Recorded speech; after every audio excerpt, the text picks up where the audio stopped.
Counselling अभी start नहीं हुई है, लेकिन हम समझ सकते हैं 2023 के बेसिस पे कि काउंसलिंग कैसे चलती है, और हमें एक आइडिया लग जाएगा कि अगर हम एक स्टेप फॉरवर्ड लेना चाहते हैं तो हमें क्या स्टेप फॉरवर्ड लेना चाहिए। इस वीडियो में मैं डिस्कस करने वाला हूं जो काउंसलिंग का फ्लो चार्ट होता है वो कैसे डिसाइड होता है, किस राउंड में क्या चीज़ें होती हैं, और एज अ स्टूडेंट अगर मैं अपग्रेड करना चाहूँ तो मेरे पास क्या क्या ऑप्शंस होते हैं। दूसरी सबसे इंपॉर्टेंट चीज़, जो एक सिक्योरिटी अमाउंट का जो बहुत बड़ा इशू होता है, या फिर एक इशू ये होता है कि मुझे सीट मिल गई थी लेकिन मैं डीबार भी हो गया हूँ, मुझे वो सीट भी पसंद नहीं है। तो ये जो रूल्स एंड रेगुलेशन है इसको समझने की कोशिश करते हैं ताकि हमारी काउंसलिंग पूरी प्रॉपर हो सके।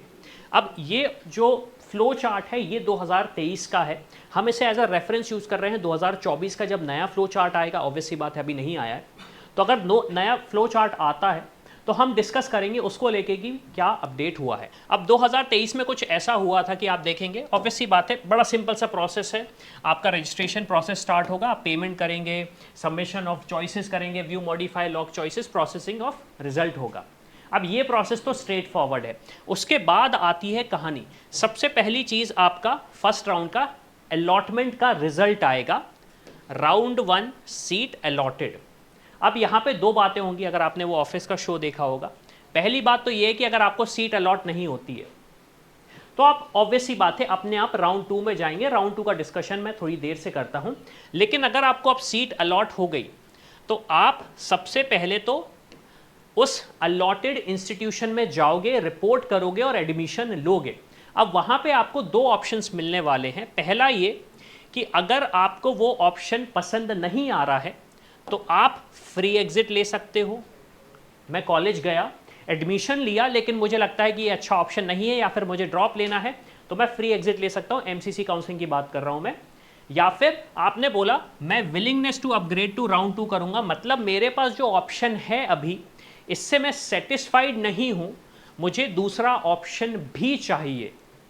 इसका एडवांटेज ये है कि मान लीजिए आपको एक ब्रांच मिलती है डर्मेट और आपको चाहिए रेडियो, तो आप डर्मेट से रेडियो के लिए ट्राई कर सकते हो, और रेडियो नहीं मिली तो डर्मेट ब्रांच आपकी आपके साथ इंटैक्ट रहेगी, वो कहीं जाएगी नहीं। अब जब आपने विलिंगनेस टू अपग्रेड किया तो आपका फिर ऑप्शन होगा राउंड 2 का, क्योंकि राउंड 1 की काउंसलिंग तो खत्म हो चुकी है। अब राउंड 2 में कौन कौन एलिजिबल है? जिन्हें राउंड 1 की चॉइस फिलिंग करी थी, कॉलेज अलॉट नहीं हुआ था, या फिर आप देखेंगे फ्रेश रजिस्ट्रेशन भी पॉसिबल था लास्ट ईयर।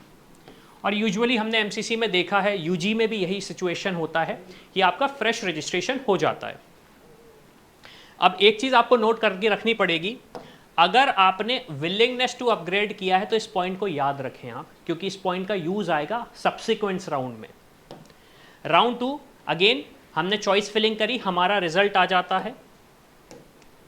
अब सबसे पहले अगर हमने अपग्रेड किया था तो हमारी लास्ट चॉइस जो थी वो ऑटोमेटिकली कैंसिल हो जाती है। अब हमें नए कॉलेज में जाके एडमिशन लेना पड़ेगा, लेकिन हमें वहाँ से फॉर्मेलिटीज़ पूरी करनी पड़ेंगी।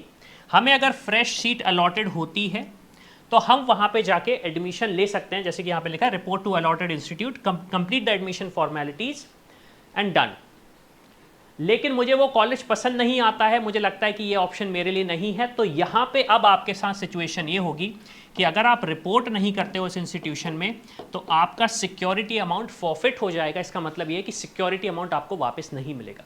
तो सोल्यूशन ये है, कॉलेज अलॉट हुआ है तो वहाँ पे जाएं और बोल दे willingness to upgrade to round 3, मतलब मॉपअप राउंड में मैं अपग्रेड करना चाहता हूँ, और आप अपग्रेड करने के लिए रेडी हो जाएंगे। अब एक चीज़ और, in case candidate does not want round 2 allotted seat and also he may avail exit without forfeiture, मतलब ये है कि अगेन आप राउंड 1 में फ्री एग्जिट का एडवांटेज लेके राउंड 2 में आगे जा सकते हो। बड़ा सिंपल सा लॉजिक है, और आप टोटली एग्जिट ले सकते हो एमसीसी काउंसलिंग से। दूसरी अपनी स्टेट की काउंसलिंग या सेपरेट स्टेट की काउंसलिंग की बात नहीं कर रहा हूं मैं। अब हमारा स्टार्ट होता है राउंड 3। राउंड 3 का भी सिचुएशन वही है, कंडीशंस। सबसे पहले तो हम नो का डिस्कस कर लेते हैं। अब अगर हमें सीट अलॉट नहीं हुई राउंड 3 में भी तो we are eligible for stray round. हम एलिजिबल हैं स्ट्रे राउंड के लिए, अभी तक हमें सीट अलॉट नहीं हुई।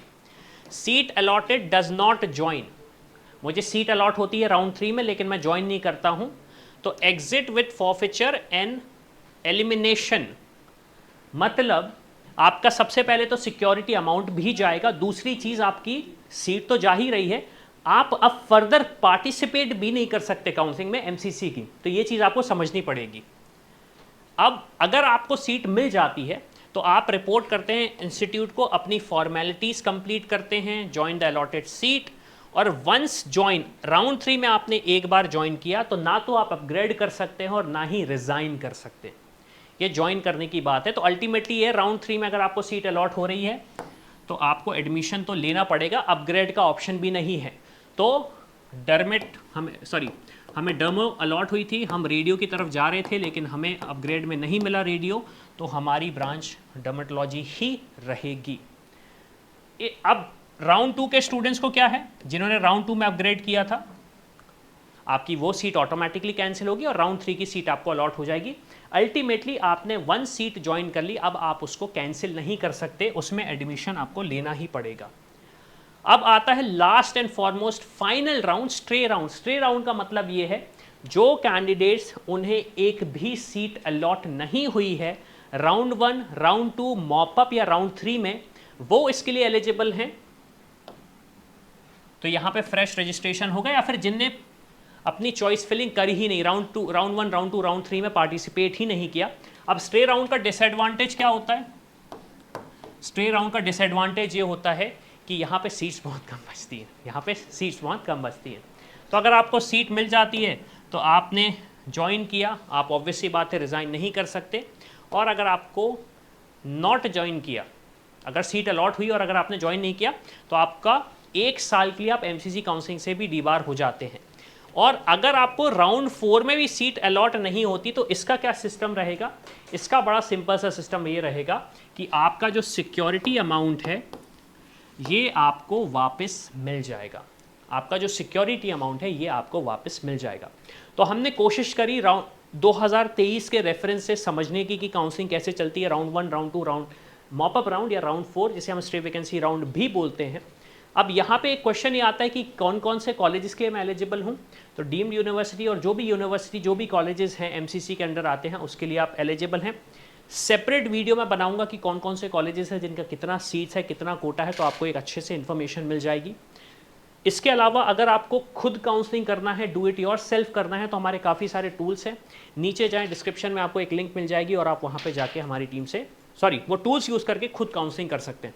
और अगर डू इट फॉर मी चाहते हैं कि आपके बिहाफ पे काउंसलिंग की जाए ताकि आपकी रैंक पे, आपके मेरिट पे एक बेस्ट से बेस्ट ऑप्शन मिल सके, एमसीसी का इसलिए मैं बोल रहा हूँ क्योंकि डीम्ड यूनिवर्सिटीज़ होती हैं जहाँ पे बहुत अच्छा लर्निंग प्रोसेस आपको मिलता है, तो इसके लिए आप हमारी टीम को कांटेक्ट कर सकते हैं, डिटेल्स आपको डिस्क्रिप्शन में मिल जाएंगे। तो इसी के साथ मैं हूँ अविनाश, मेरा काम है रास्ता दिखाना, स्पेशल के डॉक्टर बनना आपका। I hope you like this video. For more such videos, keep watching our channel and do not forget to like, share and subscribe.